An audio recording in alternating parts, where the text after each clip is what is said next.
The Biden administration was asked about Mohammed bin Salman and their lack of any sort of punishment over the killing of Jamal Khashoggi. Here's what happened. This is on the back of the new announcement as it relates to Russia right now. So if you don't do anything that directly touches MBS or Vladimir Putin, why do you expect those leaders to stop this behavior? Well, again, Peter, with all due respect, these decisions were made on the basis of decades of experience and consideration by our national security team on what would be most effective in not only deterring actions like this in the future, preventing this from ever happening again, which is, of course, our objective, but also being able to maintain a relationship moving forward. And, of course, we have important work we do with the Kingdom of Saudi Arabia, from intelligence sharing to deterring the actions of militants in the region, and those are in the national interest of the United States.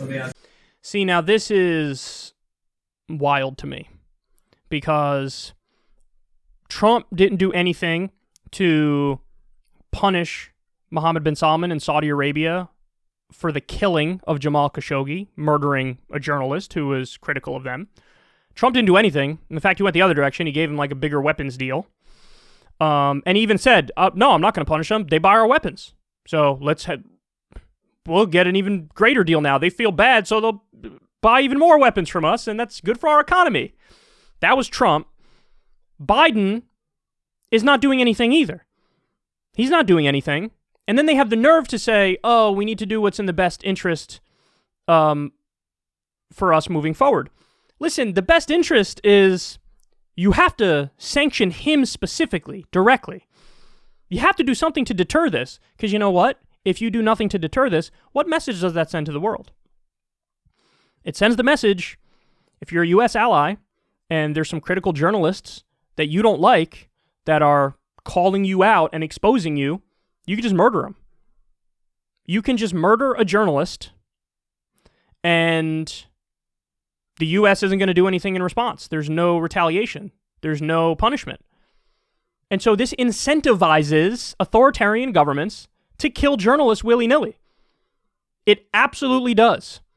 You know? So, fuck. I mean, everybody who's really, really critical of Saudi Arabia, they just proved they will kill somebody who's hypercritical of Saudi Arabia. And then they got away with it. So how do we know they're not going to kill other people? I've been fiercely critical of them. How do I know if I'm traveling somewhere in some region that they wouldn't just kill me because they don't like what I say about them? You know, how do we know? Because there's no punishment. There's no retaliation. And then they have the nerve to say, well, I mean, it's really important that basically we don't punish them because we do intelligence sharing.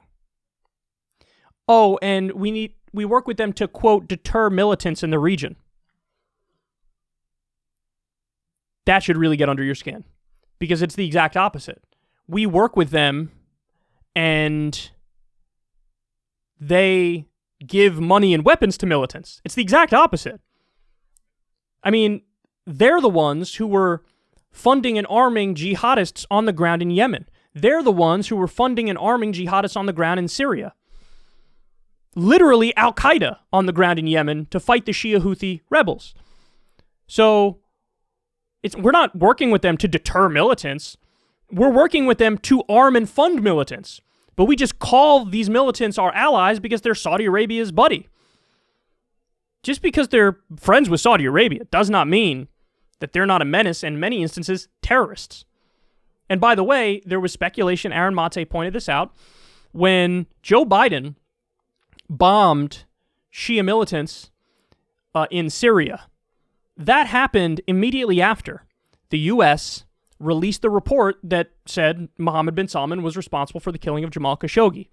His speculation is, when that report was released, Mohammed bin Salman was pissed off.